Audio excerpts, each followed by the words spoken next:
Okay, let's unpack this. Jason Statham. You picture him on a Hollywood set, right? All action and explosions. Now flip that image. Statham in a traditional dojo. Unexpected twist, wouldn't you say? Definitely unexpected. And what unfolded there is even more layered than any movie scene. Yeah, what's compelling here is how this seemingly isolated event has sparked such widespread discussion. Today, we're diving into a collection of online sources that all center around a rather remarkable incident at the Watanabe School of Classical Combat in Little Tokyo. That's the one. With Sensei Riku Watanabe and, of course, Jason Statham right at the heart of it. Exactly. And for you tuning in, this isn't just a play-by-play. Our mission is to understand the dynamics, why this story resonated so powerfully, and the deeper insights it offers specifically around the true essence of martial arts versus its more theatrical interpretations. It really touches on something fundamental, the distinction between genuine proficiency honed through real dedication and the allure of outward display. Yeah, the spectacle. Which we see everywhere, right? In various aspects of modern life. So picture the scene with me. A dojo, the old wooden floorboards creaking under the weight of a packed house. Okay. You've got this palpable mix of anticipation and maybe a touch of apprehension hanging in the air. Then Sensei Riku enters. The main man himself. Booming voice that fills the room, immaculate black gill adorned with this striking red dragon, confidence bordering on swagger. He's got a presence. Oh yeah, this is a guy who cultivates an online presence with his weekly challenger takedowns, drawing 300,000 Instagram followers, often, at the expense of visiting martial artists. Right, the public call-outs. He even had this recent viral moment with a very dramatic takedown of a Korean Taekwondo champion. Very flashy. So Riku has carefully constructed this persona of invincibility, a sensei who not only defeats but also publicly diminishes others. Totally. And the dojo's decor itself, with what some sources described as exaggerated trophies and numerous self-promotional photos, it all reinforces this emphasis on spectacle. It's all part of the brand. Now, into this carefully staged environment walks Jason Statham. And he's the total antithesis of all that. How so? Weathered jeans, faded Henley, scuffed boots, he just sort of blends in, arriving without any of the Hollywood trappings you'd expect. No fanfare. No fanfare, no entourage, just there. This immediate contrast is significant, isn't it? The action film icon, devoid of his usual public image, stepping into this space so deliberately built on performative martial arts. It immediately sets him apart, right? No need for the grand entrance. Anyway, Riku spots him, and there's this almost imperceptible flicker in his booming introduction. Then this slow, deliberate smile spreads across his face. He calls out Jason's name, makes sure to mention Hollywood and green screen fighting. Oof, the digs start early. You can feel the temperature in the room shift. Yeah. The laughter from the crowd feels a little forced, a bit nervous. Yeah, it's awkward. And Jason. His gaze is just locked on Riku, this intense, unwavering focus. Then Riku issues this challenge, practically demanding Jason demonstrate some movie moves. The disdain in his voice, just unmistakable. So Riku's public challenge is the inciting incident. Fueled by his ego and his need for an audience, he directly seeks to provoke a confrontation. Probably thought it'd be easy content. Likely viewing it as another easy victory to add to his online repertoire, yeah. Jason's initial reaction is so controlled, though. He states he wasn't there for spectacle, but is willing to engage if pressed. A measured response. Which, predictably, Riku does, doubling down on his challenge. So the crowd forms this impromptu arena, almost like a modern-day gladiatorial contest. Wow. And it's important to remember the dojo's reputation more geared towards generating viral clips than fostering deep martial arts understanding, according to some accounts. And this environment that Riku has cultivated, this expectation of a show, becomes the very backdrop against which the unexpected unfolds. But here's where it gets really interesting. This wasn't some random celebrity just dropping in. There's a history here. Oh, tell me more. 20 years prior, Jason spent time training under Master Hiroshi Tanaka in Osaka. Okay. You get this, Riku also trained with Master Hiroshi. No way, same master. Same master. Except Riku was ultimately expelled for what were described as issues with excessive force during training. Ah, there it is, the connection. So this isn't just a spontaneous challenge. It's almost like a circle closing after, 15 years? That backstory adds a crucial layer of context. It transforms the encounter from a simple clash of egos into something deeper. a reunion with a shared and clearly fractured past. Right. It hints at fundamentally different philosophies regarding martial arts practice. And Jason wasn't even there looking for Riku. That's the thing. He was there because of Marcus Chen, his longtime stunt coordinator. Okay. Marcus's son, Kevin, a brown belt under Riku, looks up to the guy, idolizes him. The kid. Marcus had texted Jason, inviting him to watch Kevin's demonstration. Jason's intention was just to be there quietly, supporting his friend's son, completely unannounced. So Jason's presence was initially meant to be supportive and discreet. Low-key. Totally low-key. The confrontation was entirely instigated by Riku's need for attention and validation in front of his followers. Right. Let's just nail down that history again.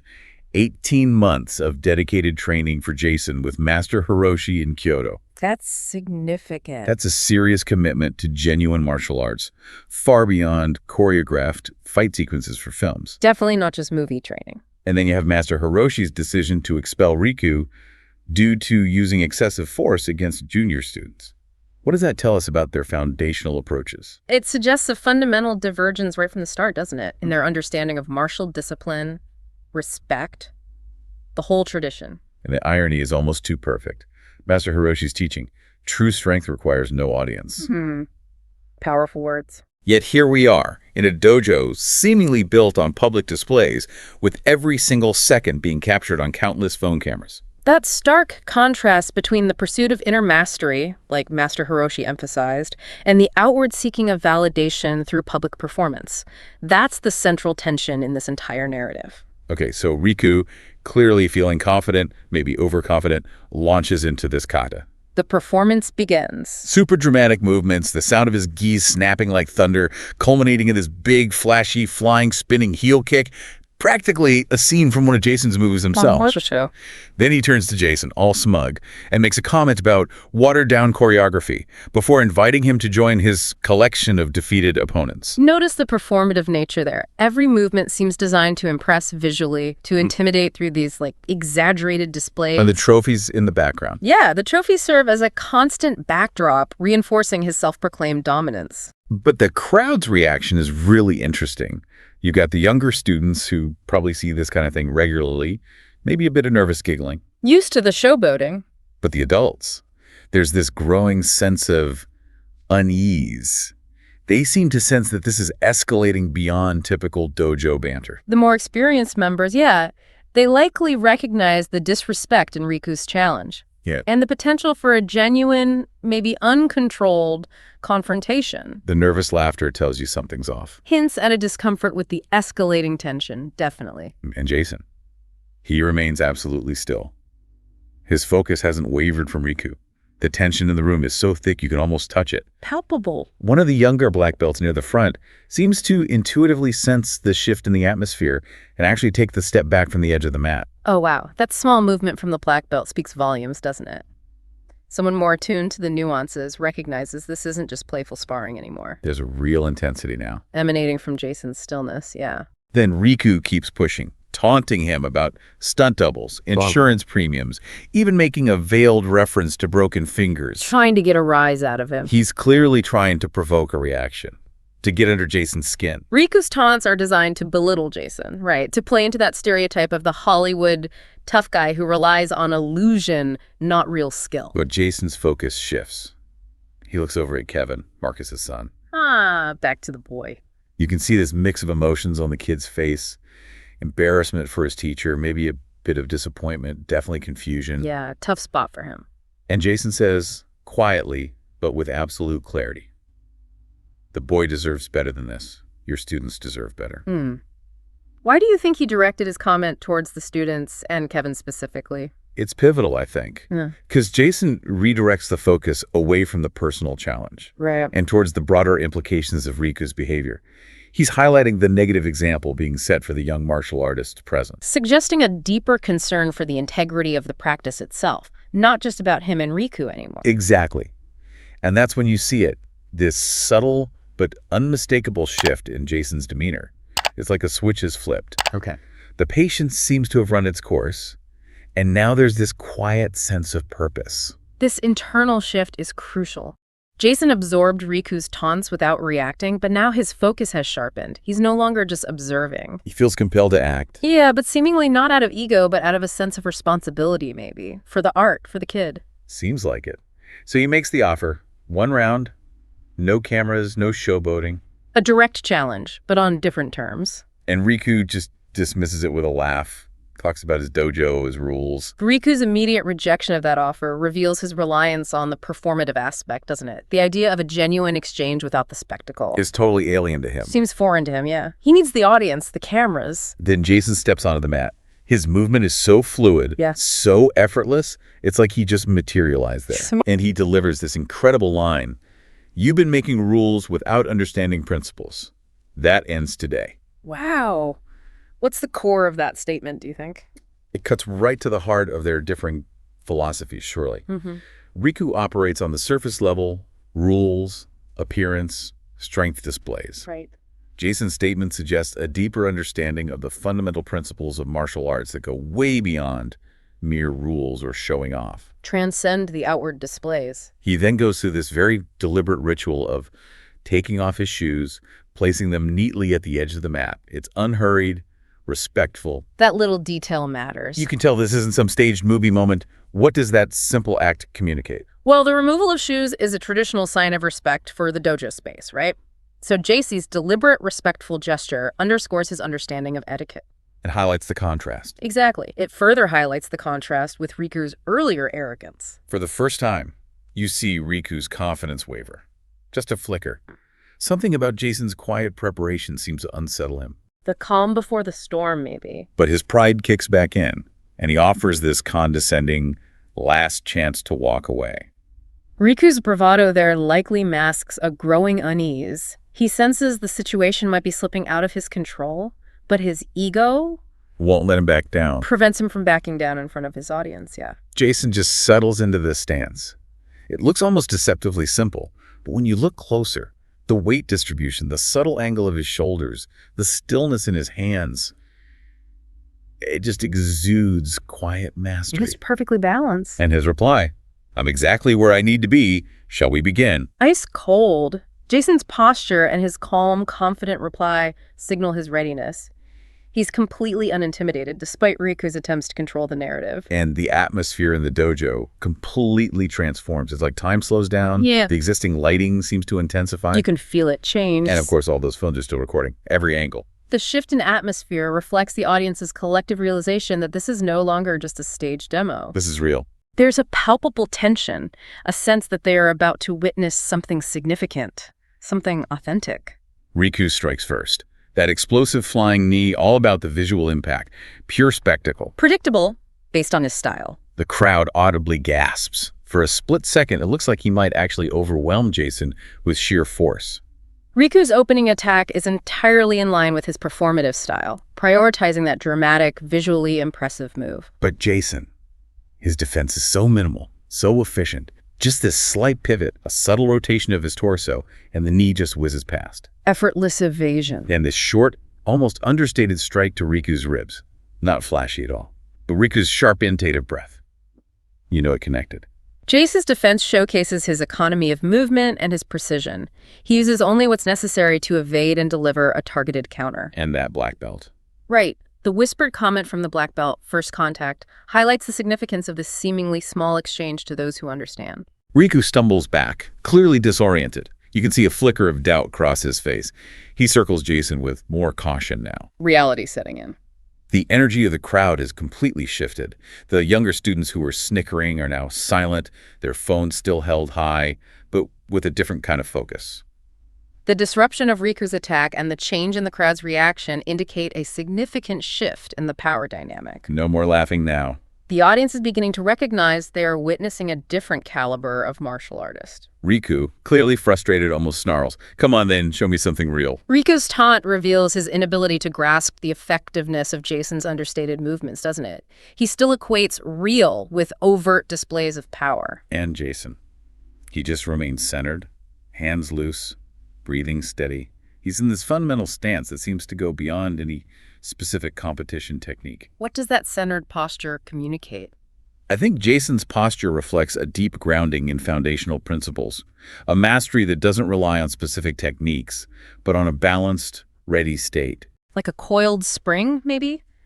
Ready for anything. Riku unleashes this flurry of moves, front kick, spinning back fist, hooking roundhouse, all these big, visually impressive-looking techniques. Riku reverts to his signature flashy combinations, likely hoping to regain the initiative through a barrage of visually striking attacks, trying to overwhelm him. But Jason just slips, parries, ducks, barely moves. It's almost like he's not even trying. Jason's evasive movements are a testament to his skill in reading his opponent. His ability to anticipate and neutralize attacks with minimal effort. It's beautiful, really. Then comes Jason's counter. This rapid sequence of palm heel strike to the sternum, an elbow trap that looks like it hyperextends Riku's arm. Ow. Followed by a sweeping leg hook. Riku just collapses. How efficient was that sequence? Devastatingly efficient. It showcased Jason's ability to seamlessly transition between strikes and joint manipulation, ending the exchange with remarkable speed and precision. And then surprisingly, Jason tells him, "Get up." Yeah. It doesn't sound like a taunt, more like a statement of fact. Why do you think he did that? Maybe Jason's instruction suggests a desire to demonstrate a higher level of martial arts, rather than just seeking to inflict defeat. Like, this isn't over yet. Maybe an opportunity for Riku and the audience to see more, or perhaps understand more? Riku, clearly fueled by a mix of pain and rage, just starts throwing these wild, untrained punches. Haymakers. Technique gone. All technique seems to have abandoned him. Riku's desperation leads him to abandon any semblance of refined technique, resorting to raw aggression. Primal. Jason just calmly weaves through them, absorbs one glancing blow, then delivers this incredibly precise uppercut and a knee strike that just barely misses. The control. The control is almost unnerving. Jason's controlled defense and surgical counters highlight the vast gulf in their skill. He could clearly end the encounter at any moment, but chooses to maintain a level of control. And someone in the crowd whispers, almost in disbelief, "He's toying with him. He could end this anytime." That observation confirms it, right? The perception of Jason's dominance and his evident restraint. Everyone sees it now. Jason then uses what looked like an Aikido move, redirecting Riku's momentum, sending him sprawling. Using Riku's own energy against him? He then secures this dominant position on top of him. For someone unfamiliar, what's the principle behind an Aikido redirection like that? Well, at its core, Aikido redirection involves using your opponent's force and momentum against them, rather than just meeting force with force head-on. Finding the path of least resistance. Exactly. Finding the path of least resistance to regain control and neutralize the attack. It's very efficient when done right. And then this moment where everyone just holds their breath. Yeah.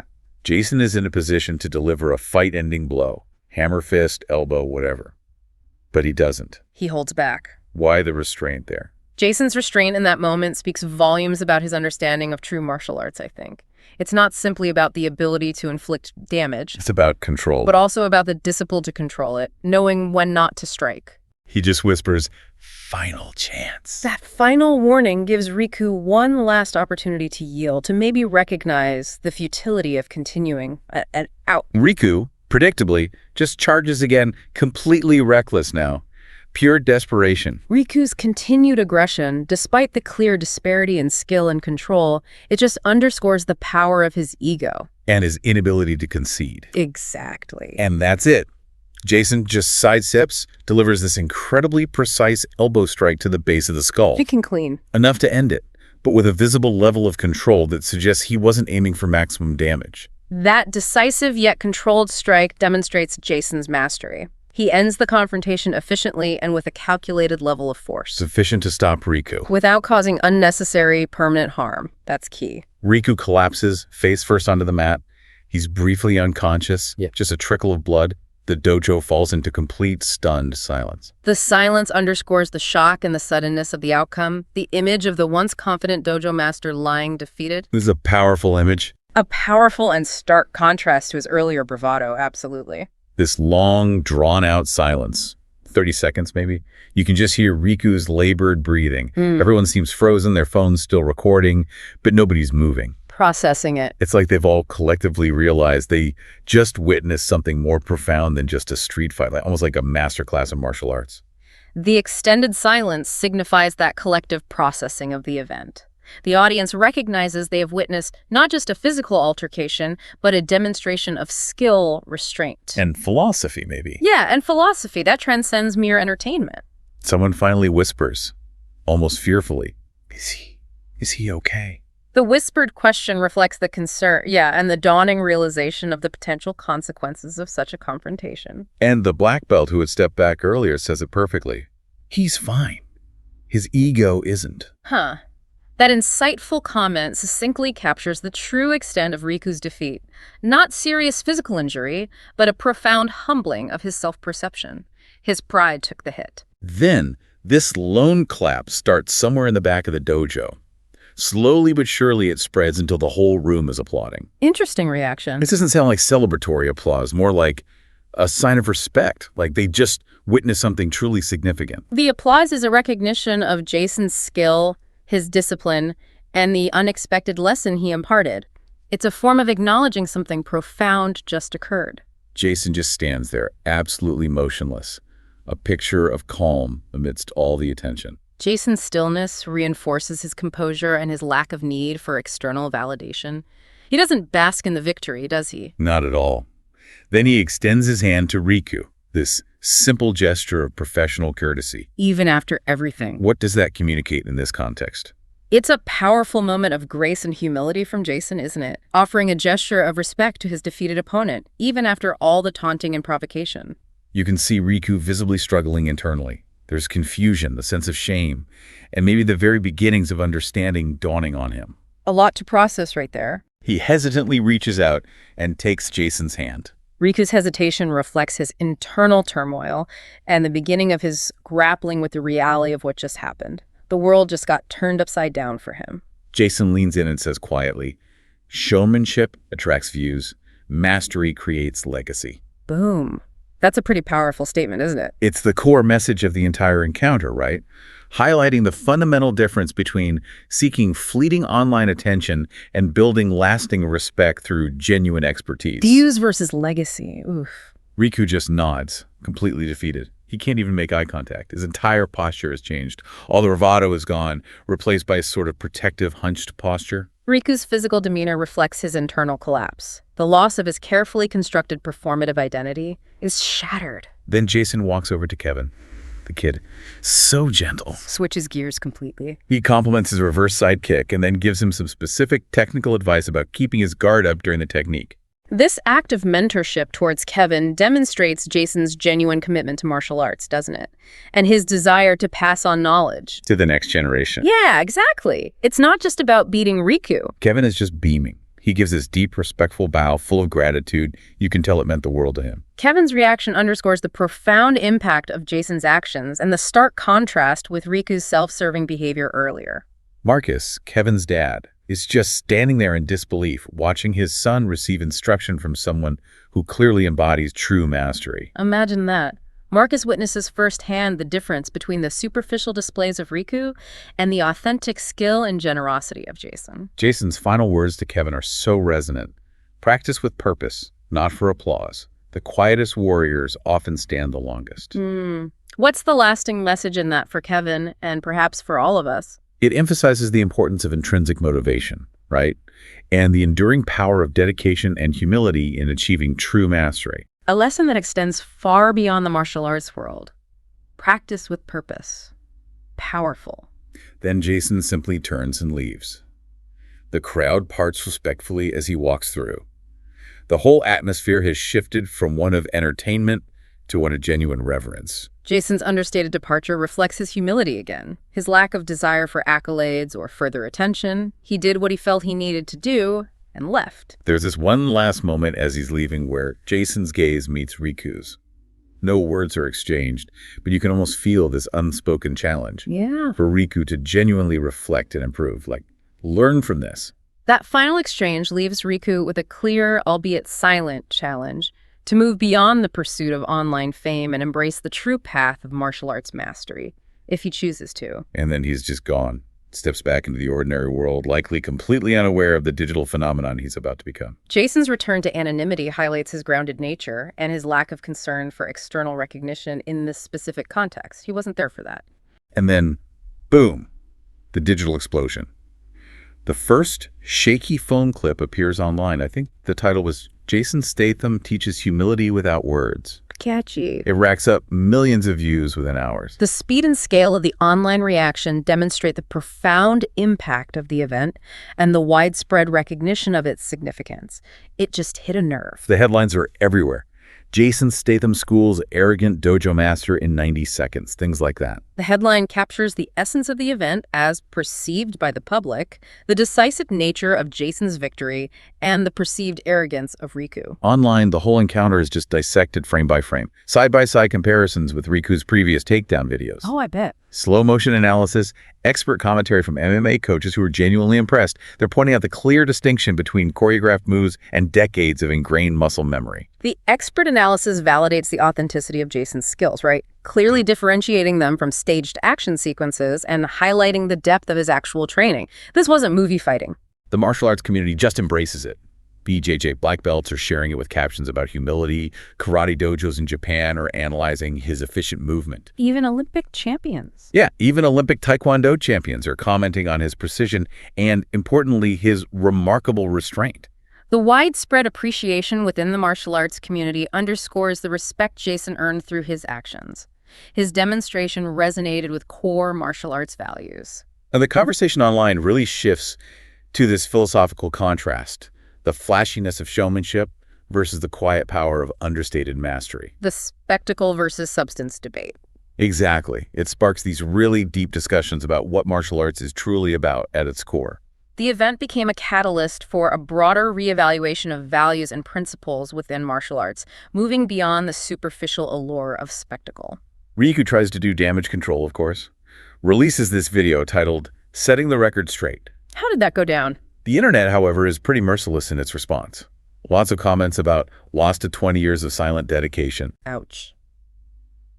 Riku's attempts to reframe the narrative were largely unsuccessful then. The visual evidence and the context of his online persona probably worked against him. Massively. And it's interesting to note that Jason doesn't say a single word online about the whole thing.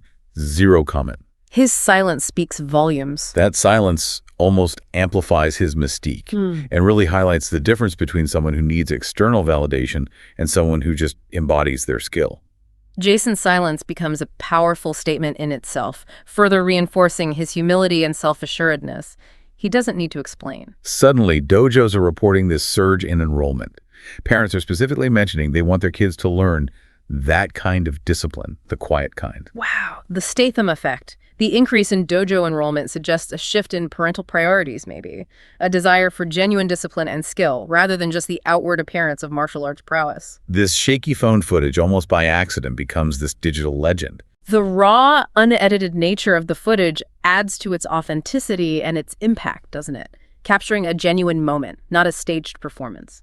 Even retired MMA champions are chiming in, talking about less is more. Yeah. The difference between fighting for survival versus fighting for cameras. Right. And just how efficient Jason's movements were. The insights from seasoned combat sports professionals further validate the effectiveness and the underlying principles of Jason's approach. They recognize the real deal. You even see scholarly analysis popping up, frame-by-frame breakdowns, biomechanical assessment. Getting academic about it. Seriously, all pointing to the profound philosophical statement his actions made, almost without him saying a word. The detailed analysis from experts in movement science confirms the technical mastery behind Jason's actions and the deeper implications of his efficiency. It wasn't just luck. This Kyokushin master from Osaka makes a really interesting point. This wasn't just some Hollywood stunt. It was traditional, deeply ingrained training meeting a modern, unexpected application. That perspective emphasizes the foundation of Jason's abilities in traditional martial arts practices, independent of his film career. The roots are deep. Riku tries again with more videos, understanding what really happened, lessons learned, trying to spin it. Another attempt. Yeah, but the internet's skepticism seems pretty entrenched by this point.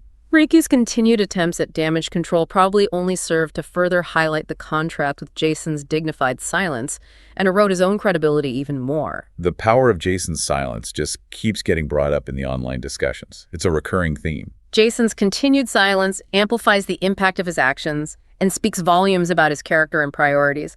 Let the actions speak. And the real impact is being felt within the dojos themselves.